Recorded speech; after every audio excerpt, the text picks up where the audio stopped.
I was going over all of those parts, the bearings, trying to get bearing numbers off of it, and I was going to get up parts list for the screws and then bolts and the nuts and other things that I might need. But there's quite a few bearings on there. Everything is all greasy and nasty and messy. It's got grease on it. It's got somebody gobbed up a bunch of, I think it's exo rust, but it might be boat paint or something on there. Years of wear and tear and rust and all of that, so I was having a hard time getting the numbers off of them. I went up last night and looked in the book real good, and after going over this and taking everything apart, the book isn't as bad as I originally thought it was. It's not like a motor manual or something like that, but it's still not as bad as I thought it was. Going through it, I could see the parts break down and the bearings and stuff like that, and the bolts and everything. Problem is all that stuff has a mobile dimension part number on it instead of an off-the-shelf part number. They want you to go in and buy everything from them.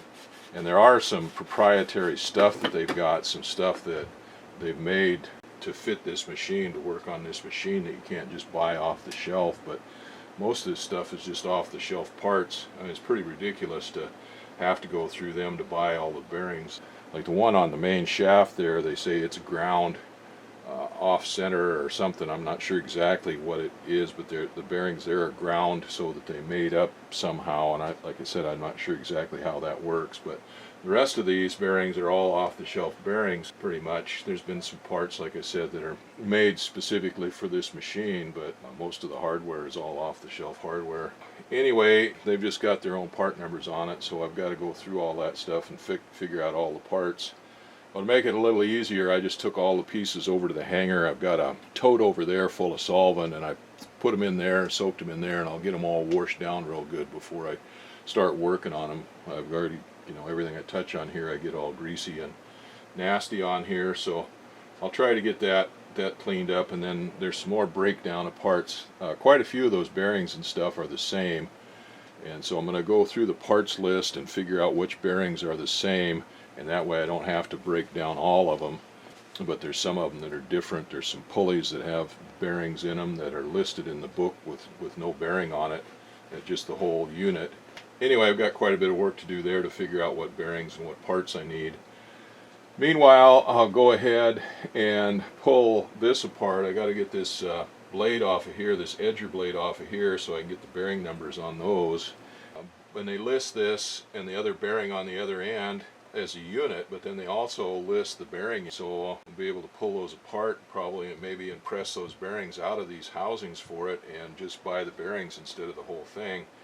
But I got to get it off to get this edger blade off of there and to get that bearing off of that. And so I've got my bearing puller set up here, and I'm going to heat up this collar. There's a collar on there, and that's the collar that lower edger blade was bolted into.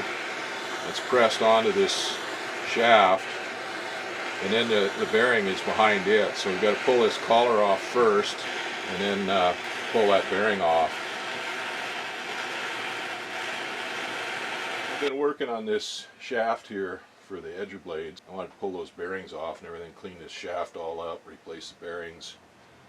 Well, I was working on it yesterday with the puller, trying to pull this end off of it here to get this bearing off of this end, and I made a disastrous mistake on that. I looked at the parts book and stuff and read the manual. I guess I didn't read it close enough, but I thought you pull this cap off this end. This is where that blade attaches to, the fixed edger blade attaches to that flange right there. I thought that was a sleeve on there that you could pull off. And looking at it, you can see a defined edge right here where it goes around, and then on the inside of it I could see a defined edge too, which made me think that was just pressed on there. Well, I put the puller on there, and of course I couldn't get it off. I worked on it, and wound up bending this because the puller wouldn't fit flat on there because of this bearing. The legs on this bearing stick out and wouldn't let the puller fit in there flat against that face. But anyway, it should have come off easier than that. I heated it up and pulled on it and checked it and did everything else, and it finally cracked and pulled out right here. And now I can see that that's not meant to come off. That thing is welded onto that shaft, so I wound up screwing that piece up pretty good. And it shows it.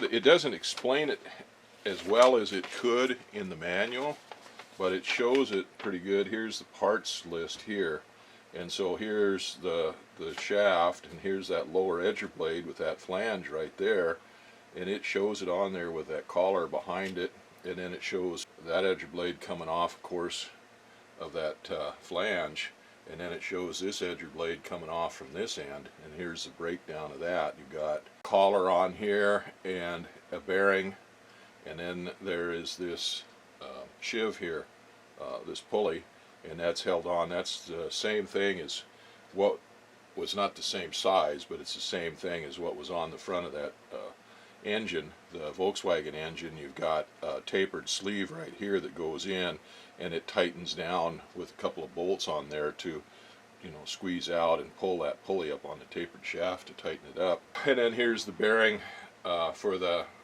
movable edger blade, and then this is the bearing that I wanted to take off on this end. It comes off this way.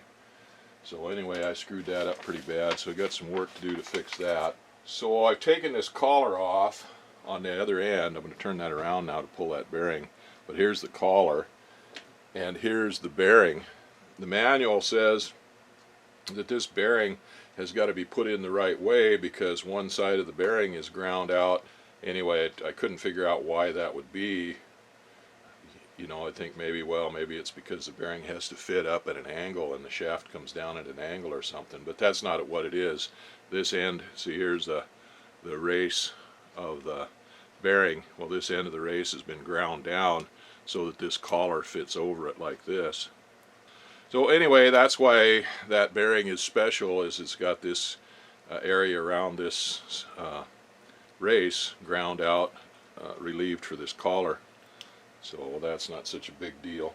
Anyway, this bearing, we got it turning, but boy, it's rougher than a cob in there. I'll need to replace that bearing. I got that bearing and that collar off on the other end, and then you're supposed to measure down from the end of this shaft down to where this pulley goes, so you get it mounted back up in the right spot. I've done that, and I've marked it on the page here, 3.56 inches from the end of the shaft to where the pulley is seated on there now. So anyway, we'll take that pulley off, and then we can get the rest of this stuff off. And I'm going to turn this around, so I'm working on this end. I'll move that.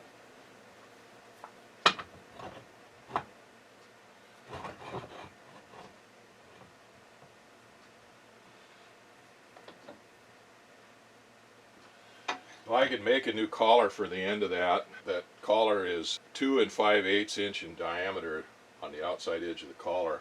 I'll have to get a better look at it to see exactly how it is on the inside, but I can make a new one. And I was trying to figure out how to keep set up so that the blade ran concentric on there and everything.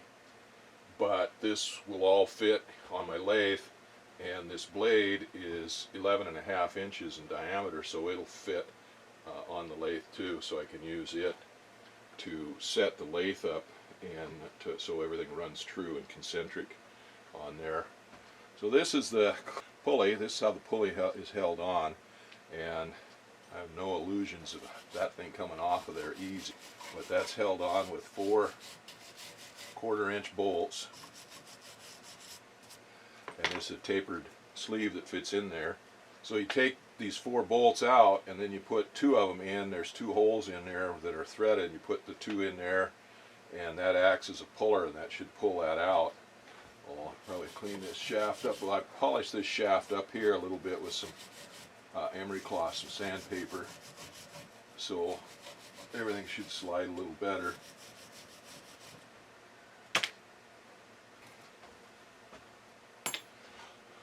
Well, here's a close-up of that flange, and you can see it's got this edge milled in around it here. We looked at it pretty close, and it looked like that this was a sleeve here, over the end of that square shaft, and it welded onto it, and this end was just pressed on there. But once I got it broke loose, you can see that it's all one piece. So anyway, I screwed that up. First time I've ever screwed anything up, so take that with a grain of salt.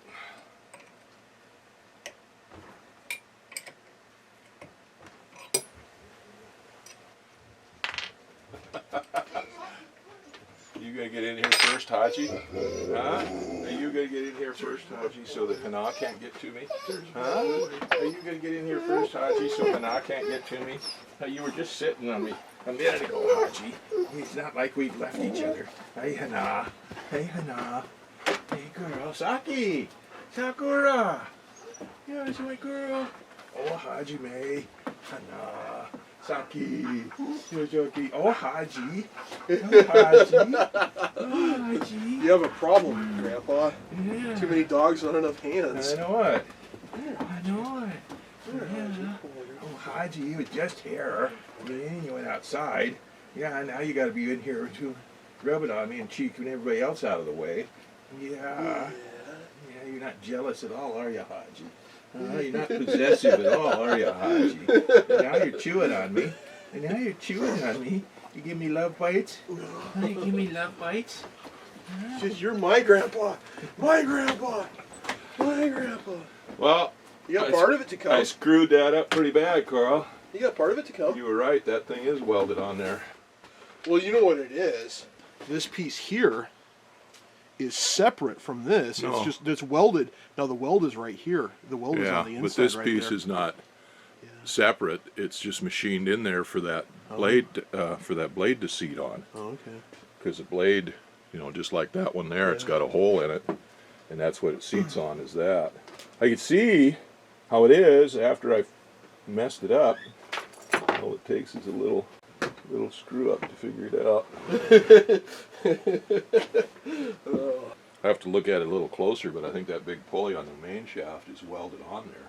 And I thought this one was too, but once I got to looking in the manual and stuff, this one is just like the one that was on the front of that Volkswagen engine. It's just got a tapered sleeve in it, and it's just held on here like that.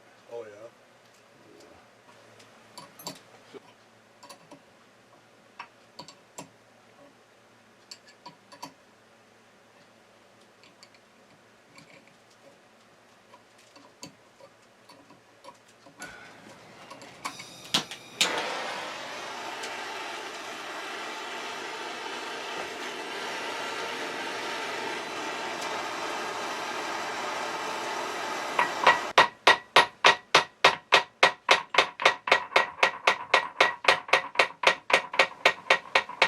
Well, that's not working that way, so now we get to do it a different way. Okay, now everything is just so rusted up on here.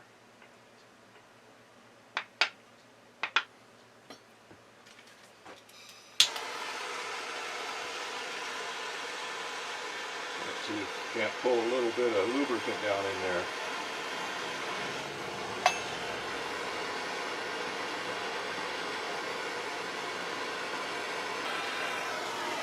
Actually going down in there. Let that soak in there for a while and see what happens.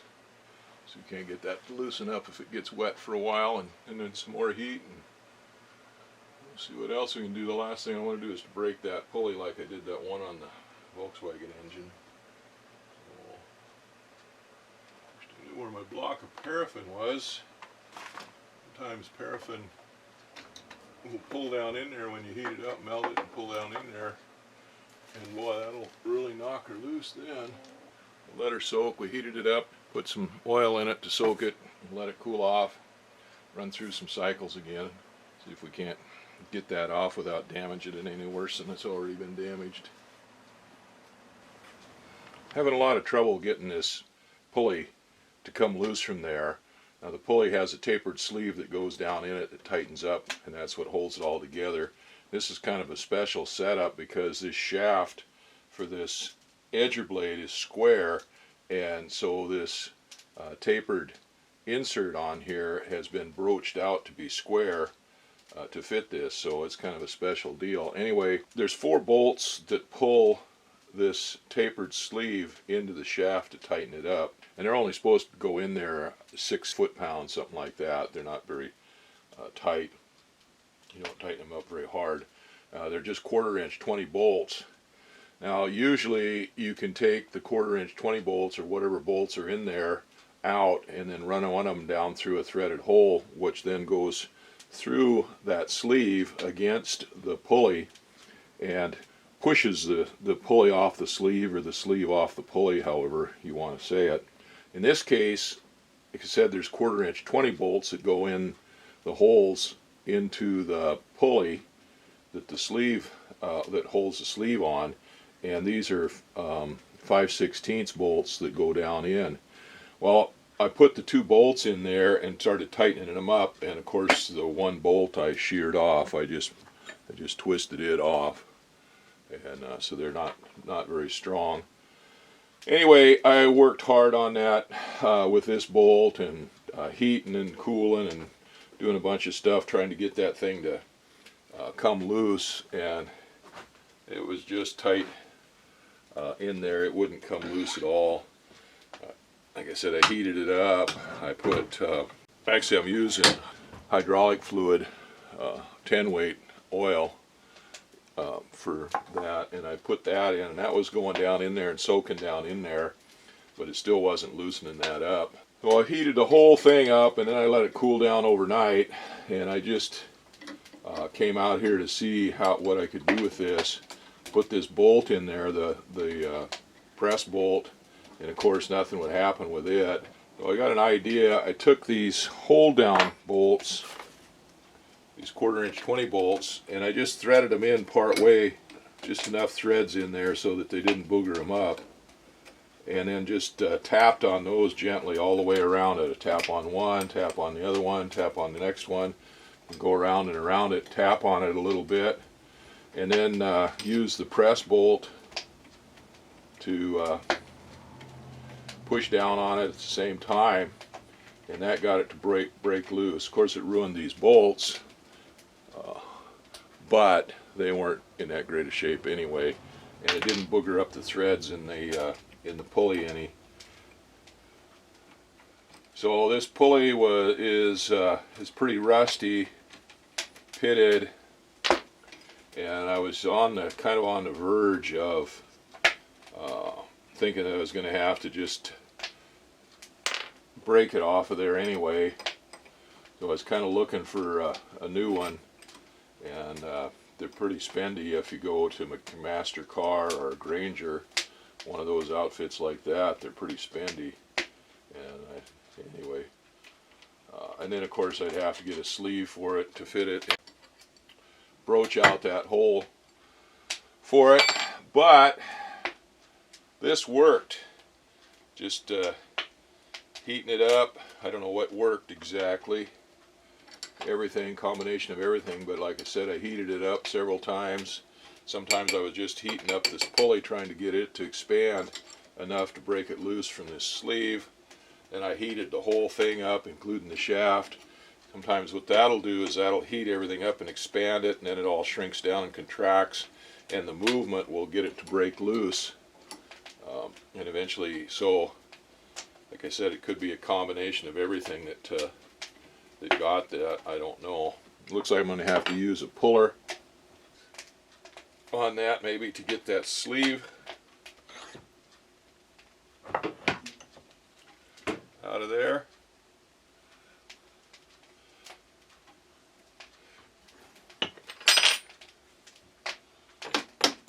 Oh, there it comes.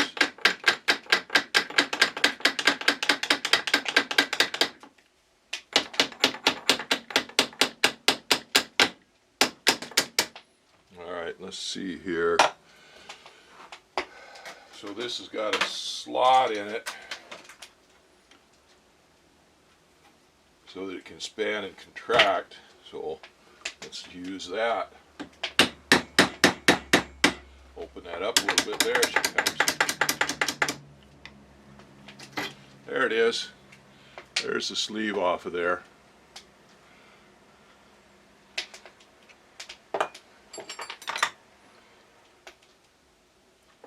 Alright, there's the pulley. Clean up work on that.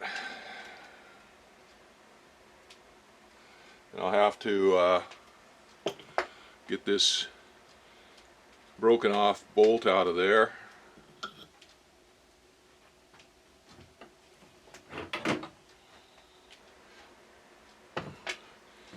And now I can get this blade off of there. And let's check that pulley out. I mean that bearing out. That bearing spins free, but it's rough. I'll see if I can get a number off of that bearing. And this sleeve goes up and down on that shaft. Clean it out, polish it up. So good. And we got to get this bearing off of there.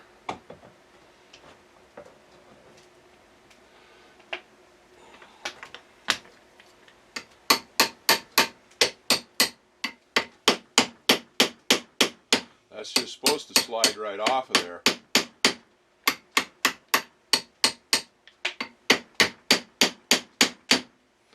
But obviously that's not just going to slide right off there. So anyway, we'll work on that a little bit more. Well, now this end here, I'm going to have to go ahead and break it loose. Get it off of this shaft and see if what I can do about replacing that. Alright. Well, so far so good.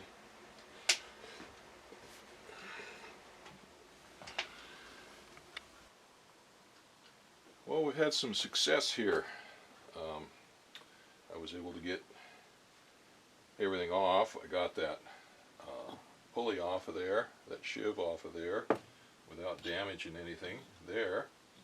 That was good. And then what should have been easy was taking off this bearing here.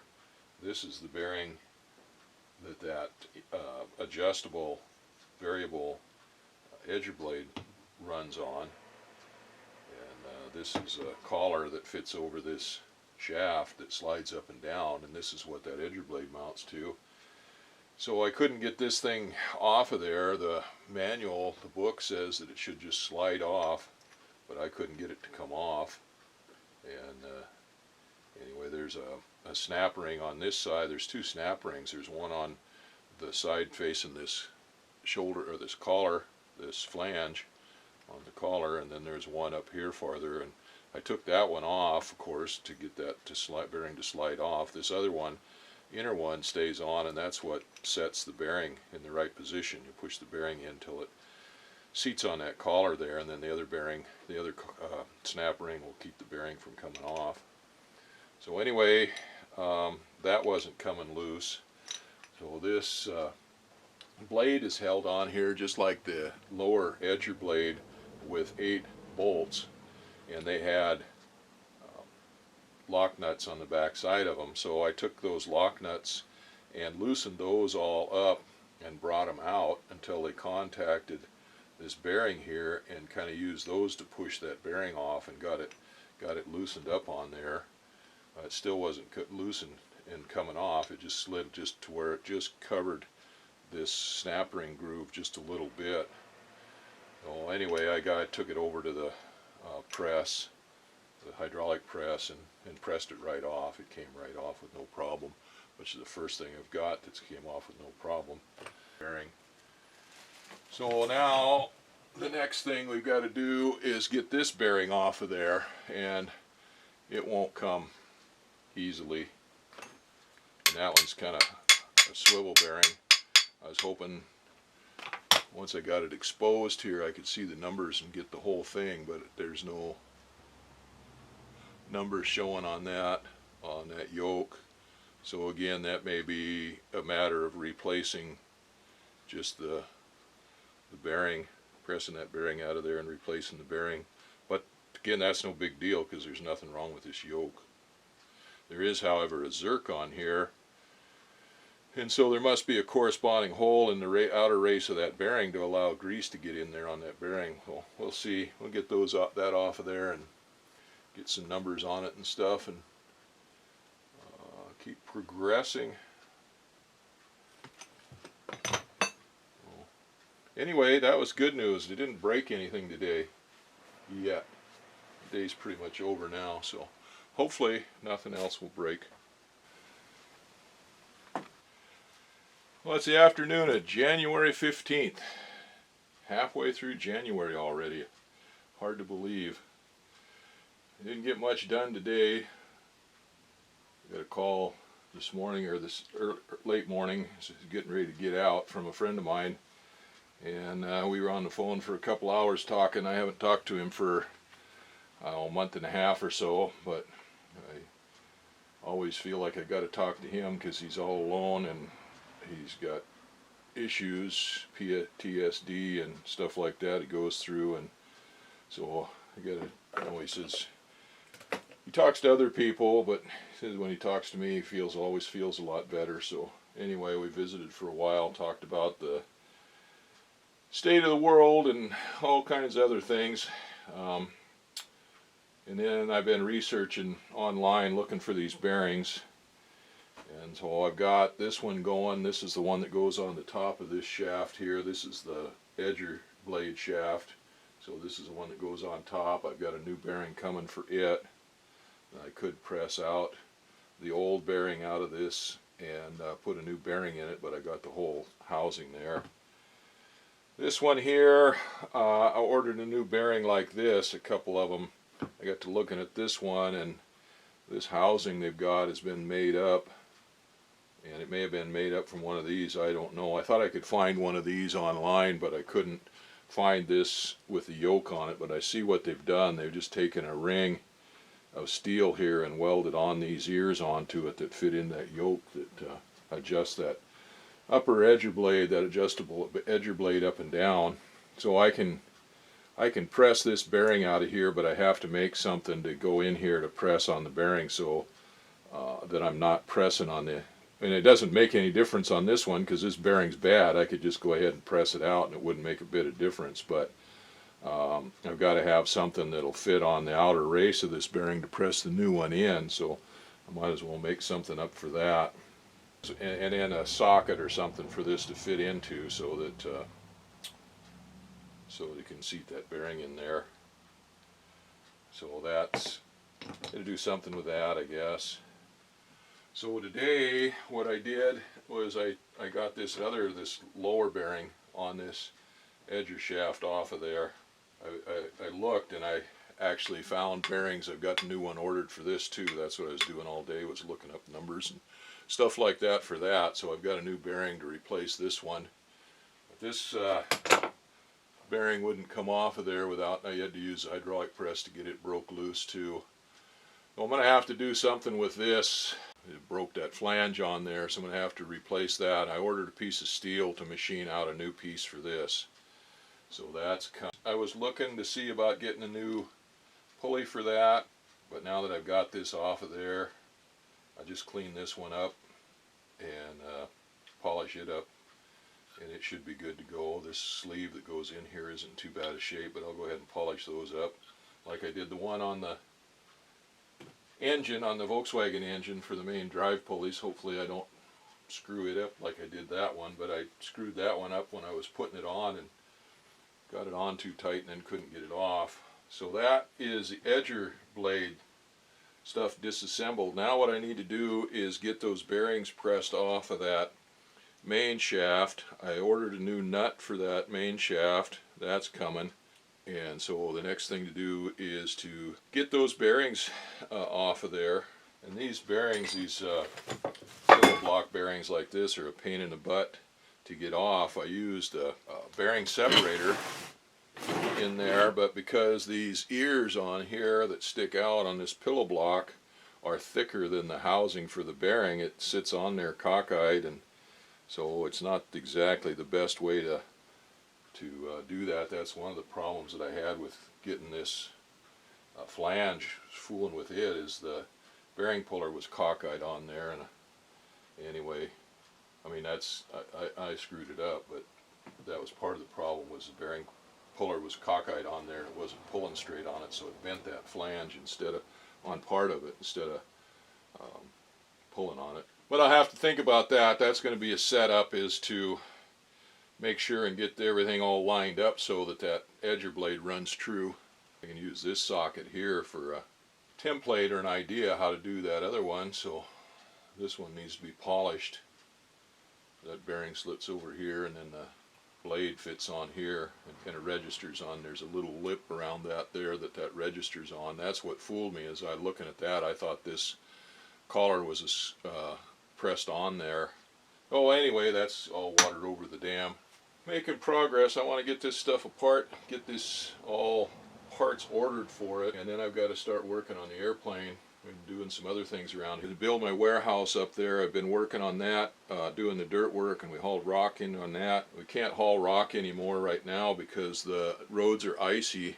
So I'm going to have to cut post for that. I'm going to make posts for the walls, and I've got trusses for the roof. I'm going to have to make some more trusses to make the size of building I want, but I've got to cut some posts. So we went out, the roads are opening up enough out on this area, second growth timber, that we can drive out to it. So we went out there before the first of the year and marked some trees, and the Forest Service went out and marked them for me and gave me a permit to go get them. So now we can go get those trees, but the weather's just been too bad to do anything. Since then, the last 3 days have been heavy rain and strong winds. Yesterday we had 30-40 mile an hour winds with gusts to 60. This morning it was 20-25 plus with gusts to probably 40. Winds died down now, so it's supposed to be dying down for the next few days before the next storm comes in. So I've got to get my chainsaws out and get those all ready to get out and go get that timber. I've got stuff to do to get ready to do that. So anyway, I got to go cut trees down too.